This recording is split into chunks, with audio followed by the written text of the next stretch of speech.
ಸಚಿವ ಜಮೀರ್ ವಿರುದ್ಧ ಅಕ್ರಮ ಆಸ್ತಿ ಗಳಿಕೆ ಪ್ರಕರಣಕ್ಕೆ ಸಂಬಂಧಪಟ್ಟ ಹಾಗೆ ಕೆಜಿಎಫ್ ಬಾಬು ಅವರಿಗೆ ಲೋಕಾಯುಕ್ತದಿಂದ ಒಂದು ನೋಟಿಸ್ ಅನ್ನು ಕೊಡಲಾಗಿದೆ. ಕೆಜಿಎಫ್ ಬಾಬು ಅವರು ಜಮೀರ್ ಅವರಿಗೆ ಸಾಲದ ರೂಪದಲ್ಲಿ ಹಣವನ್ನ ಕೊಟ್ಟಿರ್ತಾರೆ ಅವರು ಮನೆ ಕಟ್ಟುವಂತಹ ಸಂದರ್ಭದಲ್ಲಿ.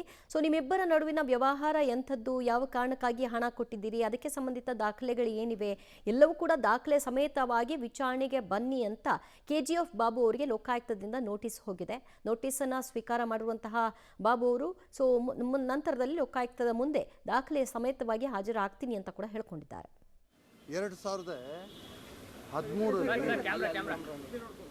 2013ರಲ್ಲಿ ಜಮೀರ್ ಅಹಮದ್ ಸಾಹೇಬರು ಆ ಮನೆ ತಗೊಳ್ಳೋಕ್ಕೆ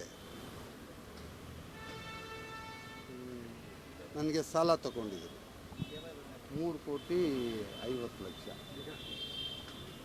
ಅದು ವ್ಯವಹಾರಗಳು ನಡೀತಾ ಇರುತ್ತೆ. ನನಗೂ ಜಮೀರ್ ಸಾಹೇಬ್ರಿಗೆ ಏನು ಅಂಥದ್ದು ಬಿಸ್ನೆಸ್ ಏನಿಲ್ಲ.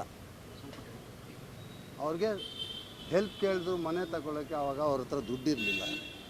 ಸಾಲ ಕೊಟ್ಟೆ 2013ರಲ್ಲಿ ಕೊಟ್ಟೆ. ಅದು ಮಧ್ಯದಲ್ಲಿ ಏನಾಯಿತು, 2-3 ಸಲ ಕೇಳಿದೆ. ಅವ್ರಿಗೂ ಸ್ವಲ್ಪ ಟೈಟಲ್ಲಿ ಇತ್ತು, ಅವ್ರು ಕೊಟ್ಟಿಲ್ಲ.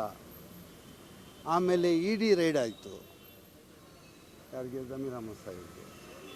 ಇಡಿ ರೈಡ್ ಆದಮೇಲೆ ಆವಾಗ ಈ ಕನ್ಫರ್ಮೇಷನ್ ನಾನು ಕೊಟ್ಟೆ. ಕನ್ಫರ್ಮೇಷನ್ ಕೊಟ್ಟ ಮೇಲೆ ಅದು ಇಡಿಯಿಂದ ನನಗೆ ಸಮನ್ ಬಂತು.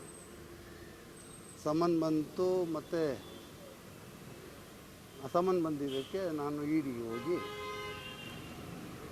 ಅಲ್ಲಿ ಸ್ಟೇಟ್ಮೆಂಟ್